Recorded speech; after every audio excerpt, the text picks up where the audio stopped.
국민연금의 배당 오류 사고로 국민의 노후 자산을 관리하는 국민연금이 수백억 원의 손실을 본 것으로 나타났습니다. 이번 사태로 손해를 본 국내 기관 투자자들은 삼성증권과의 거래를 중단했습니다. 트럼프 미국 대통령이 다음 달이나 6월 초에 북한 김정은 위원장을 만날 것이라고 밝혔습니다. 김정은 위원장도 미국과 대화를 추진 중이라고 밝혔는데 북미 정상회담 준비가 순조롭다는 뜻으로 읽힙니다. 야당이 김기식 금감원장의 외유성 출장 의혹을 추가로 폭로하고 검찰에 고발까지 했습니다. 거센 공세에도 청와대는 김 원장 옹호 기조를 유지하고 있습니다. 삼성이 평창올림픽 유치 로비를 위해 디악 부자와 논의한 계약 내용엔 대회 후원뿐 아니라 성공 보수까지 포함됐다고 보도해드렸습니다.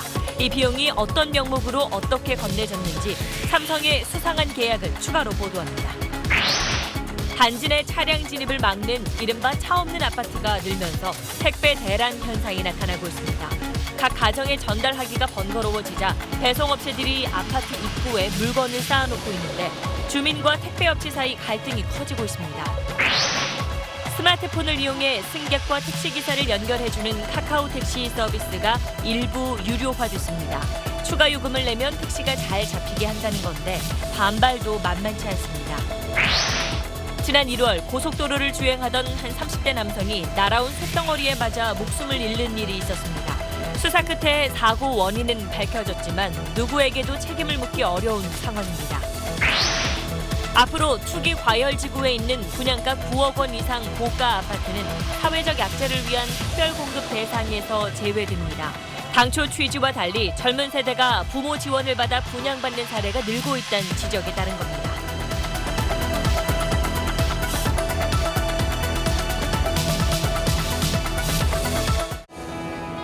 기름 없이 달리는 일상으로 내일을 바꾸는 현대수소 전기차. 여러분 안녕하십니까? 삼성증권 배당 오류 사태의 파장이 갈수록 커지고 있습니다. 삼성증권 주가가 사흘째 떨어지면서 주요 주주인 국민연금도 수백억 원대 피해를 본 걸로 나타났습니다. 삼성증권 사태가 우리 국민의 소중한 노후 자산에도 손실을 끼쳤다는 뜻입니다. 국민연금을 포함한 연기금들은 삼성증권과 거래를 중단하기로 했습니다. 오늘 첫 소식 조성현 기자입니다. 삼성증권의 2대 주주는 국민연금입니다. 국민연금은 전체의 12.4%인 1,109만여 주를 보유 중인데 배당 사고 이후 삼성증권 주가는 사흘째 하락해 다른 증권사 주가가 큰 변동이 없는 걸 감안하면 약 470억 원의 평가 손실을 본 것으로 추산됩니다. 특히 국민연금을 비롯한 연기금들은 사고 당일 삼성증권 주가가 급락하자 82만 주 313억 원어치를 팔았습니다. 최악의 상황을 피하기 위해 손실을 감수하고 처분했던 겁니다. 국내 증시의 큰 손격인 연기금들은 일제히 삼성증권과 주식 거래를 잠정 중단하기로 했습니다. 거래의 신뢰성과 안정성을 해치 우려가 있다는 판단 하에 직접 운용에 대한 거래 주문을 즉각적으로 중단 조치하게 되었습니다. 삼성증권은 시장에 풀린 유령 주식 500만 주를 되사들인 비용과 피해자 보상 비용이 겹치며 기업 가치가 더 떨어질 수 있습니다. 특히 삼성증권이 금융당국의 중징계를 받게 되면 연기금의 거래 중단 조치가 장기화할 전망입니다. 증권사 사장들을 만난 김기식 금융감독원장은 단호한 입장을 밝혔습니다. 절대 직원 개인의 실수의 문제로 돌려서는 안 된다. 조사 결과에 따라서 응분의 조치를 하지 않을 수 없다 이렇게 보여집니다. 금융당국은 증권사 우리사주 조합 배당 때 예탁원의 검증을 거치지 않는 문제를 포함해 유령 주식이 시장에 나왔는데도 걸러내지 못한 시스템의 허점을 개선하겠다고 밝혔습니다. SBS 조성현입니다. 삼성증권은 이번 사태로 피해를 본 투자자들에 대한 구체적인 보상안을 곧 내놓기로 했지만 정확한 피해 규모를 파악하기가 어렵고 또 피해 유형이 다양해서 집단 소송 움직임도 나타나고 있습니다. 금감원은 내일부터 삼성증권에 대한 현장 조사에 들어가기로 했습니다. 계속해서 정연 기자입니다. 금감원장 간담회에 참석한 삼성증권 구성훈 대표는 피해를 본 주식 투자자들에 대해 구체적인 피해자 보상안을 이르면 내일 발표하겠다고 밝혔습니다. 심려를 끼쳐드린 것들이 많기 때문에 가능한 한 신속하게 피해자 입장에서 보상하도록 그렇게 하겠습니다. 삼성증권에 접수된 일반 투자자 피해 신고 건수는 430건을 넘어섰습니다. 우선 보상 대상은 사고 당일 주가 급락세에 놀라 주식을 매도한 투자자들입니다. 투자자의 매도 가격에 따라 차액 손실을 보상한다는 것이지만 급락 직전 최고가이자 전일 종가였던 39,800원을 기준으로 할지 아니면 당일 종가인 38,350원을 기준으로 할지 금융당국과 협의 중입니다. 하지만 다른 증권사 주식도 함께 팔아버린 경우 등 피해 유형이 다양해 집단 소송 움직임이 나타나고 있습니다. 사고 당일 삼성증권에선 회사의 공지에도 유령 주식을 팔아버린 직원 16명 외에도 매도를 시도하다 실패했던 직원도 6명 더 있었던 것으로 드러나 비난이 커지고 있습니다. 증권 업계 전체가 똑같은 기간이지 않겠어요. 다른 증권사가 잘했죠. 증권 전체에 대한 신뢰도가 확 떨어지죠. 금융감독원은 내일부터 삼성증권의 시스템 전반에 대한 현장 조사에 돌입합니다. SBS 정연입니다. 다음 소식입니다. 트럼프 미국 대통령이 북한 김정은 위원장과 5월에서 6월 초 사이에 만날 거라고 공개적으로 밝혔습니다. 이 정상회담을 위해서 북한과 이미 접촉하고 있다는 사실도 처음으로 말했습니다. 회담 준비는 일단 순조롭게 진행되고 있다는 뜻으로 읽힙니다. 먼저 워싱턴 정하석 특파원입니다. 트럼프 대통령이 처음으로 북미 정상회담 개최 시기를 말했습니다. 한 달 전 발표했던 5월까지에서 5월에서 6월 초 사이로 범위가 약간 확장됐습니다. We've been in touch with North Korea. We'll be meeting with them sometime in May or early June. 트럼프 대통령은 북한도 미국도 비핵화를 말했다면서 북미 관계가 과거와 크게 달라지길 바란다고 기대감을 나타냈습니다. I think there'll be great respect paid by both parties and hopefully we'll be able to make a deal on the denuking of North Korea. 그동안의 물밑 접촉에서 북한이 비핵화 의제에 동의했고 회담 준비도 순조롭다는 뜻으로 해석됩니다. 오늘 백악관 강요 회의는 처음 공식 업무를 시작한 대북 초강경파 볼턴 백악관 국가안보보좌관이 배석했습니다. 강경파들의 전면 배치로 정상회담이 취소되거나 연기될 수 있다는 우려는 다소 잦아든 느낌입니다. 비핵화 의제라는 산을 넘은 만큼 북미 양측은 회담 준비에 한층 속도를 낼 전망입니다. 하지만 이제 시작에 불과할 뿐 비핵화의 일괄 타결을 원하는 미국과 단계적 조치를 언급한 북한이 어떻게 회담 성과를 낼지는 여전히 안개 속입니다. 워싱턴에서 SBS 정하석입니다. 북한 김정은 위원장 역시 미국과 대화를 추진하고 있다는 사실을 공식적으로 밝혔습니다. 눈에 띄는 건 북한 주민들이 볼 수 있는 TV와 신문을 통해서도 이 사실을 알렸다는 점입니다. 이 의미를 안정식 북한 전문 기자가 분석했습니다. 북한이 김정은 위원장 주재로 열린 정치국 회의를 공개했습니다. 정치국은 노동당의 핵심 의사결정 기구로 원탁형 탁자에서 진행되는 정치국 회의 모습이 공개된 것은 처음입니다. 김정은은 오는 27일 남북 정상회담 개최와 북미 대화 추진 사실을 공식화했습니다. 북남 순회 상봉과 회담에 대하여 언급하시면서 당면한 북남 관계 발전 방향과 조미 대화 전망을 심도 있게 분석 평가하시고 북한이 주민들이 볼 수 있는 조선중앙TV와 노동신문을 통해 북미 대화 추진을 알린 것은 처음입니다. 정치국 회의라는 공식 기구를 통해 북미 대화를 알리면서 협상 국면에 대비하겠다는 뜻으로 풀이됩니다. 특히 내일 최고인민회의를 앞두고 이런 내용을 공개하면서 대외 관계와 관련한 중요한 입장 표명이 나올지 주목됩니다. 핵과 관련돼서 직접적이고 자신들의 입장을 적극적으로 담는 그런 표현은 나오기 어렵겠지만 간접적인 추상적인 차원에서 청와대 핵심 관계자는 미국과는 긴밀한 소통을 하고 있다며 사견임을 전제로 북미 정상회담 장소는 북한과 미국이 아닌 제3국일 가능성이 높아 보인다고 밝혔습니다. SBS 안정식입니다.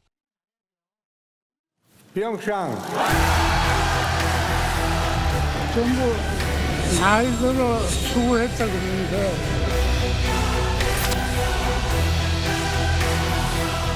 IOC 위원 27명의 이름이 담긴 비밀 리스트. 평창을 위한 로비 활동을 하는 게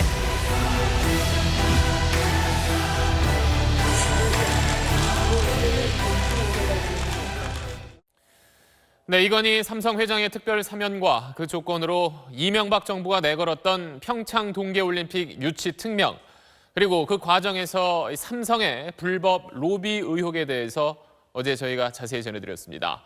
저희 보도 보시고 시청자 여러분께서도 많은 의견들을 주셨습니다. 불법 행위를 했더라도 그게 다 나라의 이익을 위한 것 아니었냐는 말씀도 있었고, 또 결과만을 위해서 과정의 불법을 감수하는 시대는 이제 끝내야 한다는데도 많은 분들이 공감을 나타내 주셨습니다. 진실은 불편하더라도 감춰서 안 된다는 언론의 기본 사명을 되새기면서 어제 이어 오늘도 저희가 취재해온 내용 자세히 전해드리겠습니다. 자, 어제 이 시간에 올림픽 유치 활동이 한창이던 지난 2010년 삼성과 국제육상연맹 회장의 아들 파파디악이 주고받았던 이메일을 바탕으로 IOC 위원회 로비 대가로 삼성이 거액의 후원금을 건넸다고 판단할 수 있는 근거들을 저희가 전해드렸습니다. 특히 이 파파디악은 삼성 쪽에 정치 자금과 로비 자금뿐 아니라 성공 보수까지 요구했었는데, 이거 말고도 수상한 또 다른 계약이 있었습니다. 먼저 이세영 기자입니다. 지난 2010년 7월 22일 파파디악이 황성수 당시 삼성전자 상무에게 보낸 이메일입니다. 무슨 계약인지 파파디악은 가장 안전한 방법이라며 한 회사를 거쳐 계약하자고 합니다. 또 그 회사를 만드는 것에 대해 변호사의 피드백을 기다리고 있다고 말합니다. 그로부터 2달 뒤 파파디악은 아프리카 육상연맹 AAC와 총 250만 달러, 우리 돈 28억 원의 후원 계약을 희망한다고 밝힙니다. 아프리카 육상연맹과 마케팅 대행사 스포팅 에이지, 그리고 삼성 또는 삼성 총괄법인 사이에 계약을 맺을 것이라고 전합니다. 황 전 상무가 윗선에 보고한 이메일에서 이 계약의 목적을 알 수 있었습니다. 명목상 아프리카 육상연맹 후원으로 진행, 비용 지급은 로비 활동 내역에 대한 충분한 설명을 전제로 이루어진다고 보고했습니다. 삼성과 파파디악은 12월 말 아프리카 육상연맹과 삼성전자 아프리카 총괄법인이 직계약을 하자는 합의안을 만듭니다. 3년 계약금 250만 달러, 이후 2년 연장 시 150만 달러를 지급하는 안입니다. 눈에 띄는 건 연장 시 계약금 집행 시기입니다. 2011년 7월 6일 이후 2주 이내 집행한다고 돼 있는데, 동계올림픽 유치도시 선정 투표일이 7월 6일이었습니다. 성공 보수로 볼 여지가 충분한 거라고 생각을 합니다. 성공 못했으면 이 돈은 지급이 안 되는 거니까 상대방 입장에서는 이 돈을 받기 위해서는 성공을 시켜야 되겠고, 성공을 시키기 위해서는 뭘 해야 되겠습니까? 자기들이 하겠다고 하는 로비 활동을 열심히 해야 되겠죠. 금액도 눈여겨볼 부분입니다. 2년 연장이 성사되면 삼성이 지급하는 돈은 총 400만 달러입니다. 정치 자금과 캠페인 비용 300만 달러, 여기에 별도의 성공 보수를 달라고 했던 파파디악의 처음 요구 금액과 비슷한 규모입니다. SBS 이세영입니다. 네, 미심쩍은 부분이 많습니다. 그러면 방금 보신 명목상의 계약, 아프리카 육상연맹과 삼성 아프리카 법인의 후원금 계약이 실제 어떻게 진행됐는지도 확인해 봐야 할 것 같습니다. 그래서 저희 취재팀이 그 실체를 확인하기 위해 아프리카 세네갈에 다녀왔습니다. 강청환 기자입니다. 세네갈 다카르에 있는 아프리카 육상연맹 본부. 메종 라민디악, 즉 라민디악의 집이라는 문패를 달고 있었습니다. In front of the house, Me종 라민디악. This building was inaugurated in 2007. We gave the name to Lamin Jack because Lamin Jack was president of this confederation. 라민 파티 아프리카 육상연맹 사무총장을 만나 삼성과 후원 계약을 맺은 사실이 있는지 물었습니다. We was in partnership with Samsung some years back, but at this partnership was very successful, and we was very happy with this partnership. 파티 총장은 그러나 후원금 액수와 사용처는 국제 육상연맹이 주관한 거라 모른다고 답했습니다. Me, I don't have any amounts. This program was managed by the IF. 또 아프리카 육상연맹에 대한 삼성의 후원은 2010년과 2011년 아프리카 주니어 챔피언십이라고 밝혔습니다. 파파디악이 9월 황성수 당시 삼성전자 상무에게 제안한 후원 항목 가운데 하나와 일치합니다. 세네갈 현지의 삼성법인을 찾았습니다. 여기서도 아는 바가 없다고 답했습니다. 한 번도 저한테 연락이 오거나 아니면은 뭐 본사나 아니면 어느 팀에서도 저한테 연락을 취하라고 한 적이 한 번도 없더라고요. 삼성 본사 측은 아프리카 육상연맹과 2011년 후원 계약에 관한 질문에 미주, 중남미, 아프리카, 유럽 등 여러 국가의 체육단체와 후원 계약을 맺었다는 포괄적 대답을 내놨습니다. 아프리카 육상연맹에 대한 삼성전자의 후원은 취재로 확인된 계약 시기나 후원 기간 등에 비춰볼 때 파파디악이 요구한 로비 자금과 밀접한 연관이 있어 보입니다. 세네갈 다카르에서 SBS 강청환입니다. 네, 그럼 아프리카 세네갈 현지 취재를 한 강청환 기자와 좀 더 이야기해 보겠습니다. 그러니까 저희가 지금 전해드린 내용을 토대로 보면 이 파파디악이 삼성에 요구한 로비 자금은 어떤 이런 합법적 후원의 그 틀 안에서 돈이 오갔다. 이럴 가능성이 좀 커 보이네요. 예, 그렇습니다. 이제 처음에 파파디악이 다이아몬드 리그 후원금 950만 달러, 그러니까 우리 돈 110억 원과 함께 아버지인 라민디악 IOC 위원회 이 정치활동금, 캠페인 비용 또 성공 보수 등을 그렇죠. 요구했었죠. 네. 어제 전해드렸는데 이 부분 가운데 이 국제 육상연맹이 주관하는 이 권위 있는 대회인 다이아몬드 리그는 대가성이라는 부분만 공개되지 않으면 이 법적으로나 명분으로나 뭐 큰 문제가 없다고 삼성 측에서도 판단을 해서 순조롭게 계약이 성사된 걸로 보입니다. 네. 하지만 이 로비 자금으로 보다 자유롭게 이 파파디악이 써야 하는 돈이 필요하기 때문에 그 부분에 대해서는 합법적 후원 계약으로 포장하는데 고심을 한 걸로 보입니다. 근데 이제 많은 뭐 국제 스포츠 단체가 있고 여러 곳이 있을 텐데 삼성이나 이쪽에서 아프리카 육상연맹을 고른 이유는 뭐라고 봐야 되나요? 일단 그 아프리카 육상연맹은 파파디악의 아버지인 라민디악이 회장으로 있는 이 국제 육상연맹의 대륙별 지부에 속합니다. 네. 또 이 보셨다시피 이 파파디악이 사는 세네갈 다카르에 위치하고 있고요. 뭐 아예 건물 이름도 라민디악의 집이죠. 이 리포트에는 다 못 보여드렸는데 저희 그 아까 인터뷰한 이 라민 파티 총장도 디악 부자에 대해서 어떻게 생각하냐고 하니까 이 존경하는 마음을 가지고 있다. 세네갈을 위해서 많은 일을 한 사람이다라고 했습니다. 그러니까 이 디악 가문의 영향력이 크게 미치는 곳이기 때문에 이 파파디악과 라민디악이 원하는 대로 무언가를 하기가 용이했던 것으로 보입니다. 그렇다면은 뭐 의혹의 핵심인 이 파파디악의 입장을 저희가 직접 들어봐야 될 것 같은데 어제 저희가 전해드린 내용에서는 이메일로 접촉을 했었다. 뭐 여기까지 들었었는데 그 뒤에 뭐 추가 취재한 건 있었나요? 네, 어제 보여드렸던 대로 이제 서울에서 이메일로 저희가 접촉을 했었는데 답장이 오다가 중간에 끊겼죠. 그래서 아무래도 이번 리스트의 취재의 가장 핵심 인물이기 때문에 저희가 이 다카르로 직접 만나러 찾아가 봤습니다. 이어지는 리포트로 보시겠습니다. 네.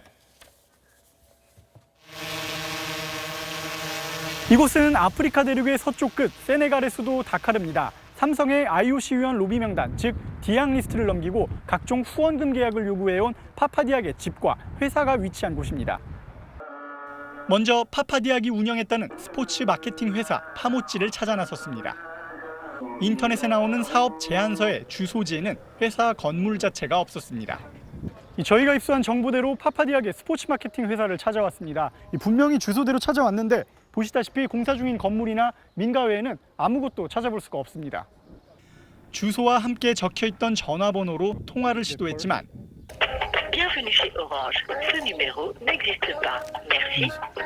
없는 번호였습니다.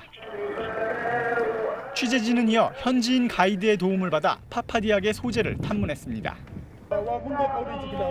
수소문 끝에 파파디악의 집을 안다는 한 현지인을 어렵게 만났습니다.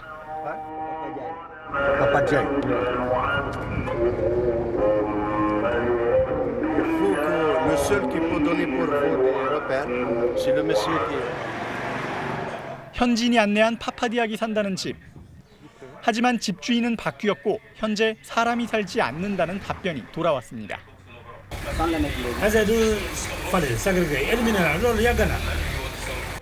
파파디악이 삼성 측에 보낸 이메일에 나와 있던 주소지 역시 지금은 간판조차 남아있지 않은 빈 건물.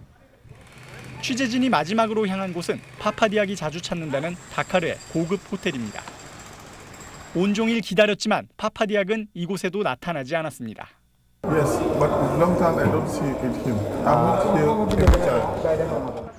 로비 의혹에 대한 파파디악의 답은 끝내 듣지 못한 채 아쉬운 엿새간의 현지 취재를 마무리해야 했습니다. SBS 강청환입니다. 네, 보신 대로 저희가 세네갈 현지까지 가서 취재를 했지만 이 파파디악을 찾을 수가 없었습니다. 그래서 저희 취재팀은 이 파파디악이 삼성에 보냈다는 IOC 위원들의 명단, 이른바 올림픽 유치를 위한 로비 대상으로 추정되는 사람들을 직접 만나보기로 했습니다. 그 명단에 있던 사람 가운데 26명에게 연락을 했고 그 가운데 2명과 정식 인터뷰를 했습니다. 이 내용은 전병남 기자가 전해드립니다. 지난 1994년부터 2011년까지 IOC 위원을 지낸 아르네 융퀴스트. 스웨덴 국적의 융퀴스트 전 위원은 1999년부터 2007년까지 국제육상경기연맹 수석 부회장도 맡았습니다. 이 때문에 당시 IOC 위원이자 국제육상경기연맹 회장이던 라민 디악과 오랜 기간 함께 활동했습니다. We all know each other. Yeah. We are 115 persons. Do you know Papa Diak, son of Lamin? Yes. Yeah, he is apparently in Senegal. 하지만 디악 리스트와의 연관성은 강하게 부인했습니다. I was not involved with him at all. No. I met him once every year, but that was it. We said hello. 라민 디악으로부터 평창을 지지해달란 요청을 받은 적도 없다면서 평창은 그 자체로 자격이 충분하다는 생각을 했다고 강조했습니다. Nothing. He would never try. Pyeongchang was a very well-known candidate. It was not a surprise at all. 2010년 10월 국가올림픽 연합회 총회가 열렸던 멕시코 아카풀코에서 이건희 회장과 만난 적이 있지만 자신이 참석한 자리는 다른 IOC 위원들과 함께한 합법적인 오찬이었다고 설명했습니다. 디악 리스트에 오른 또 다른 IOC 위원, 나이지리아의 하부 구멜과도 만났습니다. 파파디악이 삼성에 보낸 IOC 위원 명단에 자신의 이름이 들어있다는 사실에 놀라워합니다. 2010, actually the Papadiak, they provide one of the list to Samsung, and they found that your name was there. My name? I joined the IOC in 2009. 라민 디악을 제외한 리스트 속 26명 가운데 인터뷰에 응한 2명과 이미 사망한 3명을 제외한 21명의 위원은 취재에 응하지 않았습니다. SBS 전병남입니다. 어제 저희 취재 내용이 나간 뒤에 삼성은 오늘 자사 홍보 사이트를 통해서 SBS 보도에 대해 반박하는 글을 올렸습니다. 평창 올림픽 유치를 위해서 불법 로비를 한 적이 결코 없다는 내용입니다. 삼성 쪽의 반박 내용은 이현영 기자가 전해드립니다. 삼성은 자체 홍보 홈페이지 뉴스룸에 SBS 보도에 대한 해명글을 올렸습니다. SBS의 보도는 특별 사면과 억지로 연계시키기 위한 무리한 주장이라면서 근거로 이건희 회장은 2007년과 2003년에도 IOC 위원으로서 올림픽 유치를 위해 활동했다고 설명했습니다. 이에 대해 SBS는 먼저 이건희 회장이 IOC 위원으로서 한 유치 활동을 문제 삼은 게 아니라 삼성이 조직과 자금을 동원해 로비에 나섰다는 의혹을 제기했다는 점을 밝혀둡니다. 해명글에서 삼성은 또 모든 걸 검토한 후 다른 일반적 후원 계약과 같이 연맹을 통한 합법적인 후원을 했다면서 탈법 불법 로비 의혹을 부인했습니다. 2010년 당시 삼성 관계자와 파파디악이 거듭 논의했던 대로 후원 계약의 형식 자체는 문제가 없도록 했다는 점을 강조한 걸로 보입니다. 취재진은 로비 관련 취재 내용에 대한 답변을 듣기 위해 오늘 다시 공식 인터뷰를 요청했지만 삼성 측은 보도 이전과 마찬가지로 문서로만 답하겠다고 밝혔습니다. SBS 이현영입니다. 이 내용 취재한 이한석 기자와 함께 지금까지 저희가 보도한 내용 정리해 보겠습니다. 자, 방금 전해드린 삼성 쪽 해명을 보면 불법이나 탈법 로비는 없었다. 또 2007년 노무현 정부 때도 이명박 정부 때처럼 열심히 유치를 위해서 뛰었다. 이런 걸로 정리할 수 있겠네요. 그렇습니다. 비교를 한번 해보죠. 네. 노무현 정부 시절인 2007년에도 삼성이 아프리카 한 단체와 후원 계약을 추진했다. 이렇게 저희가 어제 보도를 전해드렸습니다. 그렇죠. 구체적인 계약 내용을 살펴보면 39억 원을 10분의 1도 안 되는 2억 8천만 원까지 깎다가 결국 계약이 무산이 되는데 이명박 정부 때는 파파디악과 110억 원대의 다이아몬드 리그 계약을 맺고 더 나아가서 총액 400만 달러의 새로운 계약을 또 추진을 한다는 거죠. 그러니까 로비 활동비와 또 평창 유치 성공 보수라는 게 티나지 않게 아주 은밀하게 말이죠. 그러니까 두 정부 시절 모두 막연하게 열심히 했다고 하는데 왜 유독 이명박 정부 때만 이렇게 거액을 쏟아 부었는지 이상하지 않습니까? 뭐 그런 관점에서 보자고 하면 뭐 노무현 정부 때와 달리 이명박 정부에서 일어났던 삼성의 일을 보면 저희가 뭐 전해드렸던 이건희 회장의 특별 사면 그리고 또 이번 검찰 수사에서 드러난 게 다스 소송비를 삼성이 대신 내줬다는 정황 이런 거 아닐까요? 그렇습니다. 그 특별 사면과 또 검찰이 뇌물이라고 기소를 했던 다스 소송비 대납과 결국 연결고리를 떼놓고 설명하는 것은 무리다 이렇게 보입니다. 참여연대 측의 설명을 한번 들어보시죠. 네. 특별 사면이라는 특혜를 얻기 위해서 올림픽 유치라는 이해를 가지고 이명박 정권과 삼성이 아주 노골적인 정경유착을 했다. 예, 또 삼성 이메일에 이런 문구가 나옵니다. 보시는 화면이 2010년 2월 17일 육현표 당시 전무가 이영국 상무에게 보낸 메일입니다. 네. 라민디악 후원을 추진하기로 하면서 평창 유치 성공하면 누가 뭐래도 이 공은 회장님과 그룹 몫으로 돌아올 거다 이렇게 나옵니다. 그러니까 평창 유치가 국민들의 영광이 맞습니다. 하지만 삼성의 올림픽 유치 로비도 이 특별 사면 또 당시 이명박 정권과 뗄래야 뗄 수 없는 사안으로 보인다는 겁니다. 바로 이 부분이 저희가 짚고 넘어가고 싶었던 핵심적인 얘기이기도 하고요. 네. 그리고 뭐 이거는 저희 주변에도 하도 궁금해하시는 분들이 많아서 하나 좀 물어볼 게 어제 저희가 계속 보도해드리고 있는 삼성 황성수 전 상무의 이메일 네. 이거 어디서 뭐 입수한 거냐 이런 의문 갖는 분들도 많으신데 이게 삼성 내부 자료인 건가요? 그렇습니다. 저희가 가지고 있는 이 이메일은 최순실 국정농단 사건을 수사했던 특검팀 있죠. 이 네. 특검팀이 확보한 압수물과 같은 자료입니다. 그러니까 특검이 지금은 아마 검찰로 넘겼을 텐데 오늘 저희가 보도했던 이메일 원문을 저희 SBS 홈페이지를 통해서 공개를 했습니다. 네. 당시 황성수 상무가 사용했던 삼성닷컴 주소도 적혀 있고 네. 또 삼성 현직 직원들의 주소는 저희가 뭐 개인정보라 공개할 수는 없습니다만은 네, 네. 임직원들이 주고받은 메일도 그대로 남아 있습니다. 네. 내일도 뭐 추가로 전해드릴 내용이 있는 거겠죠? 네, 내일도 또 전해드리겠습니다. 네, 알겠습니다. 이한석 기자였습니다. 다음 소식입니다. 김기식 금융감독원장에 대한 야당의 압박이 거세지고 있습니다. 오늘은 검찰에 고발장을 내고 추가 의혹도 제기했습니다. 하지만 청와대는 김기식 원장이 사퇴할 일은 없다고 거듭 못 박았습니다. 최재형 기자가 취재했습니다. 자유한국당은 김 원장이 재작년 5월 말 7박 8일 일정으로 유럽 출장을 다녀왔다며 추가 의혹을 제기했습니다. 임기 종료 열흘 앞둔 출장, 남은 정치 자금을 이용한 이른바 땡처리 출장 아니냐는 주장입니다. 또다시 김모 씨가 동행했던 것으로 확인돼 충격을 더해주고 있습니다. 정치 자금을 땡처리하기 위한 목적은 아니었는지. 한국당과 바른미래당은 뇌물과 직권남용 등의 혐의로 각각 검찰에 고발장도 접수했습니다. 여야의 서울시장 주자들까지 공방에 가세했습니다. 김문수 후보는 금감원 앞에서 1인 시위를 벌였고 안철수 후보는 김 원장 해임과 대통령 사과까지 요구했습니다. 반면 박영선, 우상호 두 민주당 예비후보들은 지나친 정략적 접근이라고 비판했고 여당은 음모라고 맞받았습니다. 여비서와의 해외 출장이라는 프레임으로 몰고 가는 것은 마치 미투와 연관시켜 선입관을 갖게 하려는 음모입니다. 청와대는 추가 의혹이 제기된 출장은 선관위의 사전 승인을 받고 간 것이며 이미 민정수석실에서 검증할 문제라고 반박했습니다. 한때 김 원장 자진 사퇴설이 돌았지만 청와대는 검증 결과 문제가 없다며 사퇴설을 거듭 일축했습니다. 김 원장도 공식 일정이 잡혀있던 출장이었다며 추가 의혹을 부인했습니다. SBS 최재형입니다. 검찰이 110억 원대 뇌물 수수 혐의를 받고 있는 이명박 전 대통령에 대해서 재산 동결 조치에 나섰습니다. 여기에는 논현동 자택과 차명 재산 그리고 이 전 대통령 소유로 판단한 다스의 지분 전체가 포함됐습니다. 류란 기자입니다. 서울중앙지검 범죄수익환수부는 오늘 오후 법원에 이명박 전 대통령에 대한 범죄수익 환수 조치로 추징 보전 명령을 청구했다고 밝혔습니다.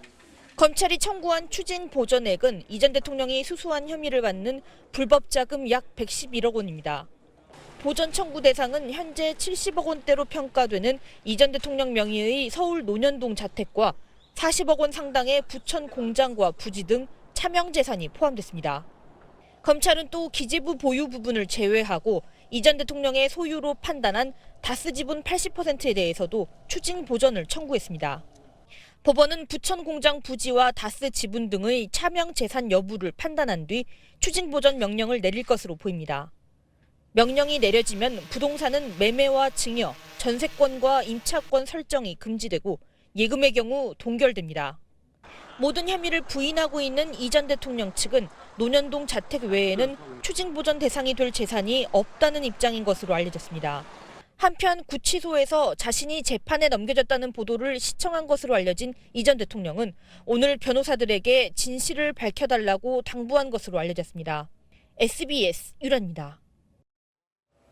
다음 소식입니다. 오늘 수도권을 중심으로 태풍과 맞먹는 순간 초속 20m의 강풍이 몰아쳤습니다. 거센 바람에 교회 첨탑이 꺾이고 40년 된 고목이 쓰러지는 등 사고가 속출했습니다. 김민정 기자가 보도합니다. 15층 건물 아래로 늘어진 현수막에 한 남성이 위태롭게 매달려 있습니다. 거센 바람에 이리저리 크게 흔들리다 신발까지 벗겨집니다. 경기 부천시에서 건물 현수막을 달던 51살 김모 씨가 불어닥친 강풍에 안전줄과 현수막이 꼬이면서 사고를 당한 겁니다. 김 씨는 30분간 허공에 매달렸다 소방대에 구조됐습니다. 쓰러진 고목을 절단하는 작업이 한창입니다. 아파트 단지에 40년 된 고목이 쓰러져 이삿짐 사다리차와 승용차 한 대를 덮쳤지만 다행히 다친 사람은 없었습니다. 딱 바람이 부니까 흔들흔들하다 뚝 부러져갖고 딱 쓰러졌죠.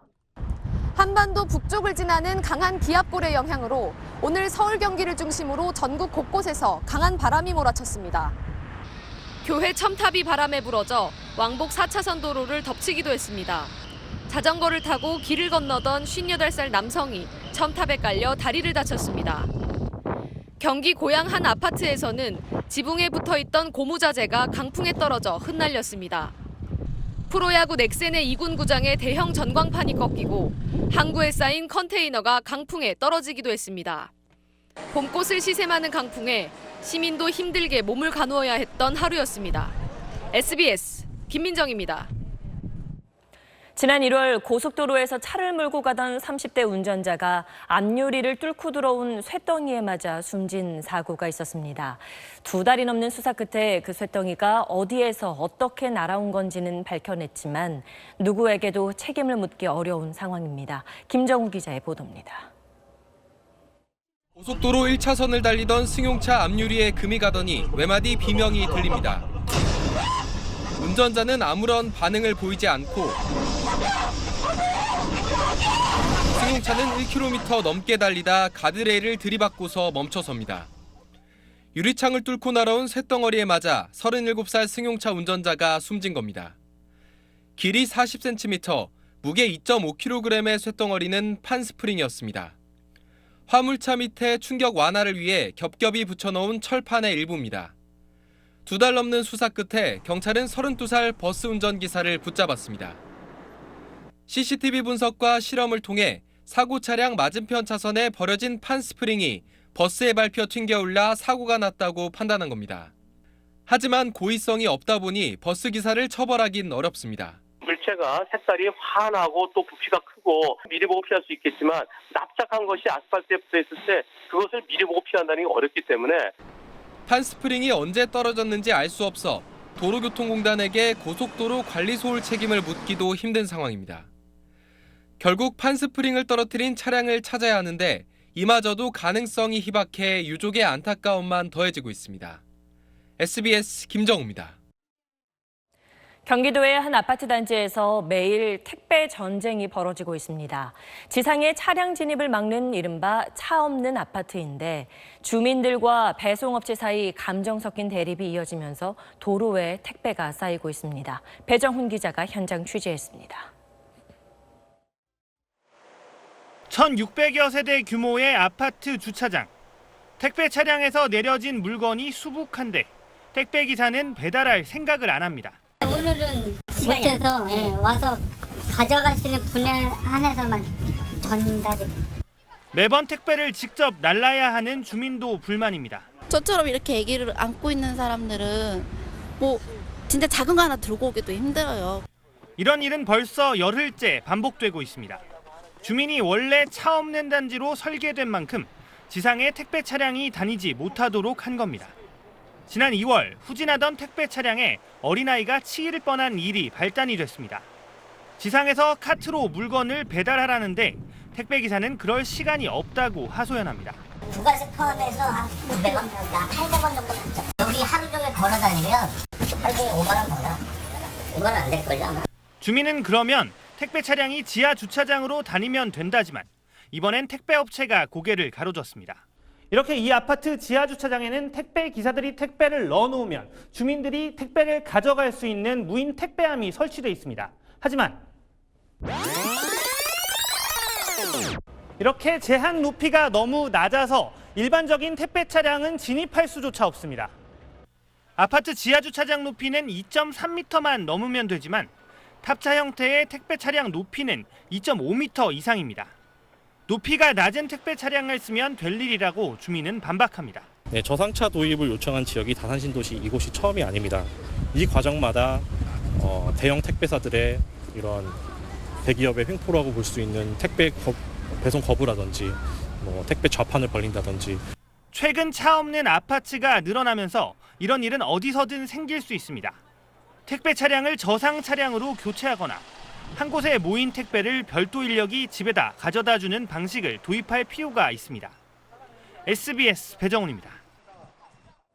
요즘 새로 분양하는 아파트 청약 경쟁이 치열하죠. 그 가운데 신혼부부나 장애인, 노부모 부양 가구처럼 배려가 필요한 계층은 이런 경쟁 없이 쉽게 분양받을 수 있게 한 제도가 바로 특별공급제입니다. 보통은 일반 분양주택 10채 가운데 3채를 할당하는데 그동안 논란이 끊이지 않았습니다.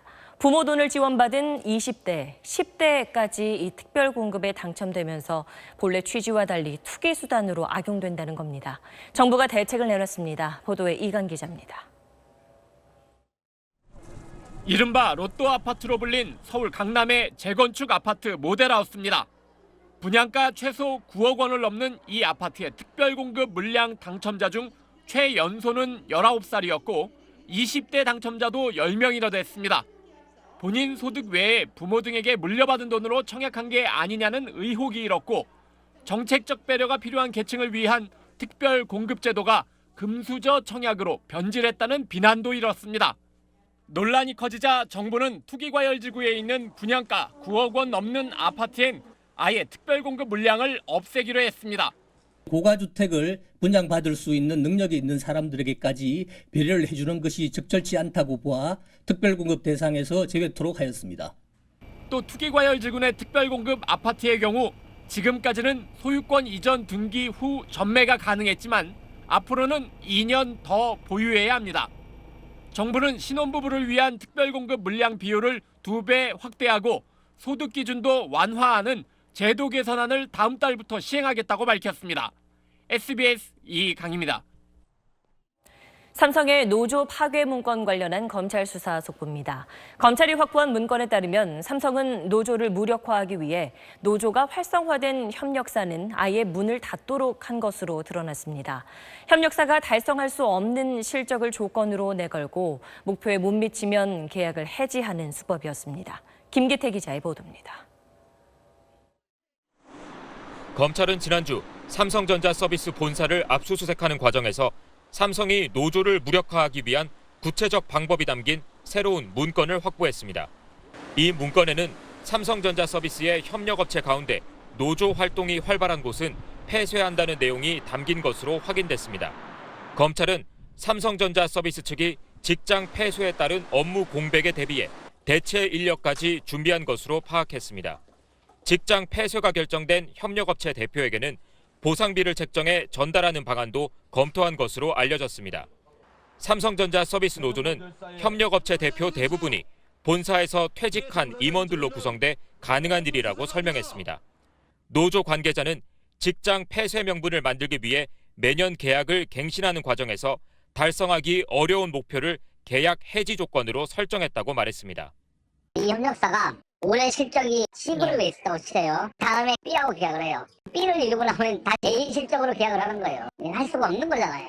노조가 삼성을 고소한 지 5년 만에 노조 측 법률 대리인을 조사한 검찰은 조만간 삼성전자 서비스 임직원들을 소환 조사할 방침입니다. SBS 김기태입니다. 스마트폰으로 승객과 택시를 연결해주는 카카오 택시 서비스가 오늘부터 일부 유료화됐습니다. 승객이 웃돈 1,000원을 내면 택시가 더 잘 잡히게 해준다는 건데 논란이 벌어지고 있습니다. 김호성 기자의 보도입니다. 카카오 택시 앱에서 목적지를 입력하니 일반 호출과 스마트 호출이 뜹니다. 일반 호출은 근처 택시를 연결해 지금처럼 무료입니다. 스마트 호출은 1,000원을 내야 하는데 예상 거리와 교통 상황을 분석해 응답 확률이 높은 택시를 호출합니다. 기사에겐 목적지를 미리 알려주지 않습니다. 택시 기사님들이 그런 골라받기를 좀 피하기 위해서 스마트 호출 같은 경우는 목적지가 보이지 않습니다. 웃돈 1,000원에 승객들 반응은 엇갈립니다. 1시간에서 2시간 정도까지도 기다리는데 그냥 1,000원만 더 내고 1시간에서 2시간 더 빨리 갈 수 있다면 충분히 지급할 의향이 있습니다. 전에보다는 자주 찾지는 않을 것 같아요. 택시비가 1,000원 정도 더 오르는 거니까. 카카오 측은 5,000원을 더 받고 즉시 배차해주는 서비스도 계획했지만 요금 인상이란 반발에 부딪히자 1,000원 유료화부터 시동을 건 겁니다. 카카오 측은 다양한 요금제로 승객과 택시를 연결한다면 출퇴근 시간 등 일시적인 승차난을 해결할 수 있다고 보고 있습니다. 그러나 택시업계는 나중에 웃돈이 더 오를 수 있다며 유료화 서비스를 반대합니다. 이미 택시 운전자의 95% 이상이 카카오 택시 서비스를 이용하는 상황에서 운송사업과 관련 없는 사업자가 택시 요금을 좌지우지할 것이란 우려도 나오고 있습니다. 요금 인상이냐 혁신이냐 논란이 일자 정부는 법의 사각지대에 있던 택시 호출 사업을 제도화해 관리하겠다고 밝혔습니다. SBS 김호선입니다. 폐비닐 수거 거부 사태가 열흘째 이어지고 있습니다. 서울과 경기도에선 나름대로 해법을 찾아가고 있지만 인천에선 여전히 문제가 잘 풀리지 않고 있습니다. 문재인 대통령은 국무회의 석상에서 국민에게 사과했습니다. 장세만 기자의 보도입니다. 서울에서는 폐비닐 수거가 안 됐던 1,600여 아파트 단지 가운데 1,260여 곳에서 수거가 재개됐습니다. 하지만 인천은 대부분 아파트 단지에서 여전히 수거 거부 사태가 이어지고 있습니다. 각 단지와 수거업자 간의 계약으로 해결하라며 지자체 개입을 최소화한 때문입니다. 비닐이 섞였으니까 비닐에 쓰레기가 섞였으니까 안 가져가죠, 당연히. 급기야 문재인 대통령이 국무회의 석상에서 사과의 뜻을 밝혔습니다. 재활용 폐기물이 제대로 수거되지 못하면서 큰 혼란이 있었습니다. 국민들께 불편을 끼쳐드려 송구스러운 마음입니다. 충분히 예상할 수 있었는데도 미리 대처하지 못했다며 관계 부처를 질책하자 환경부가 부랴부랴 추가 조치를 내놨습니다. 폐지 가격 급락을 막기 위해 5대 제지업체에 폐지 긴급 매수를 요청했습니다. 또 폐비닐이 공장 연료로 많이 쓰이도록 환경 규제 완화를 검토하겠다고 밝혔습니다. 하지만 폐비닐을 연료로 많이 쓰면 미세먼지 등 환경 오염을 부추긴다는 지적이 만만치 않습니다.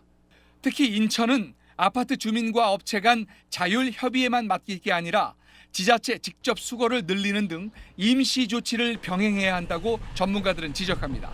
SBS 장세만입니다. 최근 며칠간의 모진 꽃샘추위 탓에 이제 겨우 꽃망울을 터뜨린 배꽃이 까맣게 얼어 죽었습니다. 전국에서 1,000헥타르가 넘는 배밭이 심각한 냉해를 입은 것으로 잠정 집계됐습니다. 이용식 기자가 취재했습니다. 배꽃이 갓 피기 시작한 과수원입니다. 평년보다 열흘가량 일찍 꽃망울을 터뜨렸지만 꽃샘추위에는 속수무책이었습니다. 이 안에 시커멓게 보이잖아. 이거 봐, 이거 봐. 다 새까맣게 보이잖아. 암술이 있는 씨방이 까맣게 얼어 죽었습니다. 지대가 높은 배밭일수록 냉해가 더 심합니다. 꽃잎까지 얼어 누렇게 변했고 아직 피지 않은 꽃망울도 속이 까맣게 얼었습니다. 이곳 배밭의 개화율은 30%가량 됩니다. 꽃이 피기 시작하자마자 기온이 크게 떨어지면서 수정도 되기 전이라 피해가 더 커졌습니다. 그전에는 그렇게 얼어도 한 개, 두 개는 살았거든요, 꽃이. 올해는 그냥 싹 갔는데. 전국 7개 시도에 확인된 냉해 피해 면적만도 1,054헥타르. 피해 조사가 끝나면 더 늘 것으로 보입니다. 한동안 꽃샘 추위가 이어지면서 지난 8일 최저기온이 영하 4.8도까지 내려가자 추위에 약한 배가 큰 피해를 본 겁니다. 배는 시방이 외부로 돌출돼 있어서 추위에 매우 약하죠. 피해율이 50% 이상인 농가에는 생계비와 학자금 등이 국비로 지원됩니다. 농축산식품부는 인공수분을 철저히 하면 피해를 줄일 수 있다고 밝혔습니다. SBS 이용식입니다. 미국 안에서 한국 관련 주요 연구기관으로 꼽히는 한미연구소가 문을 닫기로 했습니다. 우리나라의 지원 중단을 이유로 들었는데 폐쇄까지 오게 된 과정에 논란이 많습니다. 워싱턴 손성민 특파원입니다. 북한 전문 사이트 38로스로 유명한 미 존스홉킨스대 한미연구소가 다음 달 문을 닫습니다. 설립 12년 만입니다. 미 국무부 북핵 특사 출신인 갈루치 한미연구소 이사장은 한국 정부의 부적절한 간섭을 거부한 뒤 지원 중단 통보를 받았다며 폐쇄 이유를 밝혔습니다. 한미연구소는 국책연구기관인 대외경제정책연구원으로부터 매년 20억 원을 지원받아 왔습니다. 2014년부터 국회에선 예산이 투입되는데도 회계가 불투명하다며 운영 문제를 제기해왔습니다. 임기 제도를 도입하겠다느니 하는데 이런 내용의 변화 없이는 저희 국회가 더 이상 지원을 할 이유가 없습니다. 논란은 청와대 인사가 이재호 전 의원 등 전 정부 인사와 가깝다고 알려진 구제외 연구소장 교체를 요구했다는 의혹으로 번졌습니다. 갈루치 이사장은 지난 5일 조윤재 주미대사를 만나 한국 정부의 요구는 독립성 침해라며 유감을 표명한 것으로 전해졌습니다. 이에 대해 청와대는 교체 요구를 한 적이 없으며 지원 중단 결정 역시 국회의 판단이라고 반박했습니다. 정부가 직접 예산을 지원하는 워싱턴 내 연구기관은 한 곳으로 줄어들게 됐습니다. 지원 중단과 폐쇄라는 일련의 극단적 사태가 공공외교의 투명성 강화와 국익 증대로 이어질지 지켜볼 일입니다. 워싱턴에서 SBS 손성민입니다. 어제 5.18 단체들의 성명 발표에 이어 오늘은 광주의 시민단체들이 청와대와 국방부를 찾아 서주석 국방차관의 사퇴를 촉구했습니다. 5.18 진상 왜곡 조직에 참여했던 걸 책임져야 한다는 건데 서 차관은 사퇴를 거부하고 있습니다. 장훈경 기자의 보도입니다. 광주의 5.18 관련 시민단체 회원 20여 명이 국방부 앞에서 시위를 벌였습니다. 서주석은 즉각 사퇴하라! 사퇴하라!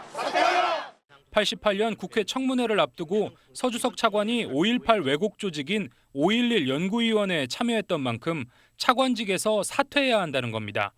국방장관에게 직접 성명서를 전달하겠다고 하는 과정에서 몸싸움이 벌어지기까지 했습니다. 군에 유리하도록 5.18 진실을 감춘 그런 잘못된 사람을 즉각 사퇴하는 사퇴서니까 꼭 전해서 파면 내지는 사퇴할 수 있도록. 이들은 청와대 앞에서도 집회를 열고 같은 성명서를 청와대에 전달했습니다. 5.18 기념재단과 5월 단체들도 어제 기자회견을 열고 서 차관 사퇴를 공식 요구했습니다. 서 차관 본인이 고쳤었다고 인정한 문건에서 시민군의 무기저항을 강조하라거나 자위권 차원 발표의 책임을 묻기 어렵다는 신군부 주장이 그대로 나온 만큼 책임을 물을 수밖에 없다는 겁니다. 서 차관은 진솔한 사과와 해명을 드렸다며 어제 사실상 사퇴를 거부했는데 오늘 시위에 대해선 입장을 밝히지 않았습니다. SBS 장훈경입니다.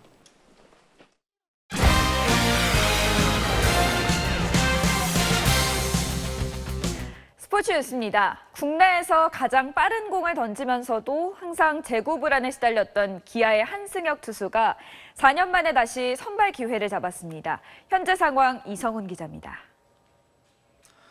네, 한승혁은 지난해 직구 평균 시속 151km, 최고 시속 157km로 리그 전체 투수들 가운데 가장 빠른 공을 던진 투수입니다.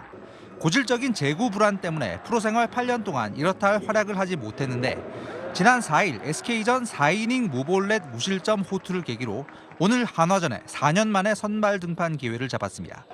오늘도 인상적인 피칭을 하고 있습니다.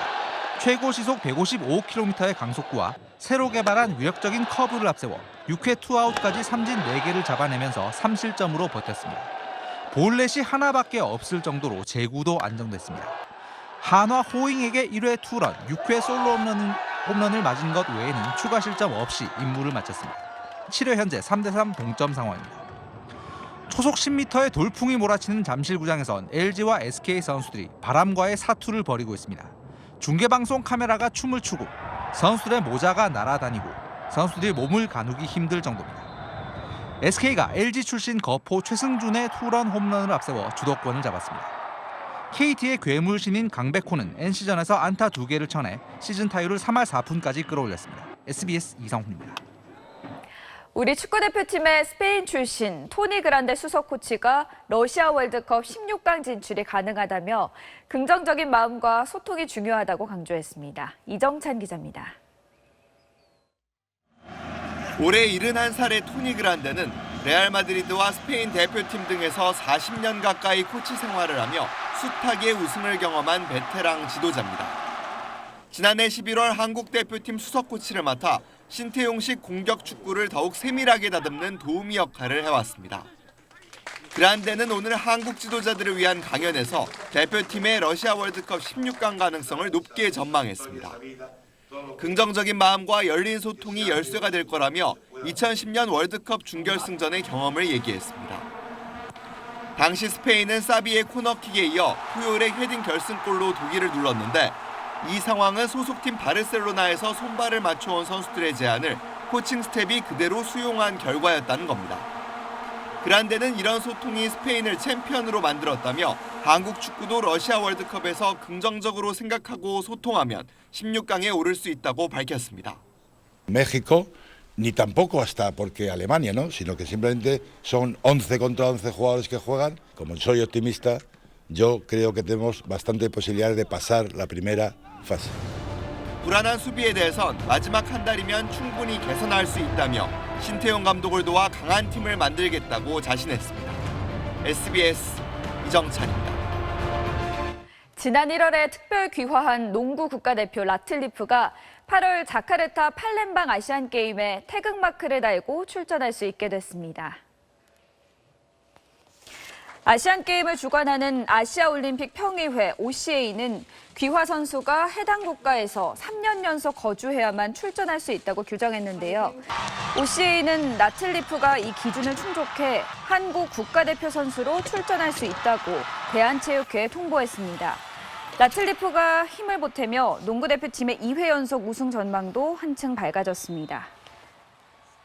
넥센 박병호 선수의 투지 넘치는 호수비 보시죠. 몸이 거꾸로 떨어지면서도 끝까지 공을 놓치지 않았네요.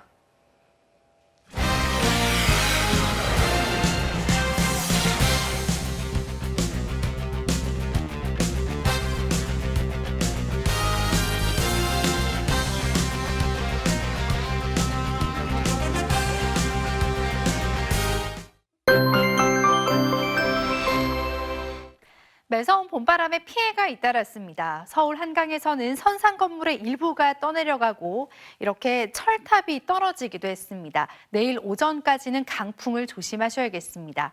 북쪽에서는 비구름이 몰려오면서 이미 수도권 지방부터 비가 내리기 시작했습니다. 앞으로 중부지방은 내일 새벽까지, 남부지방은 아침까지 비가 이어지겠습니다.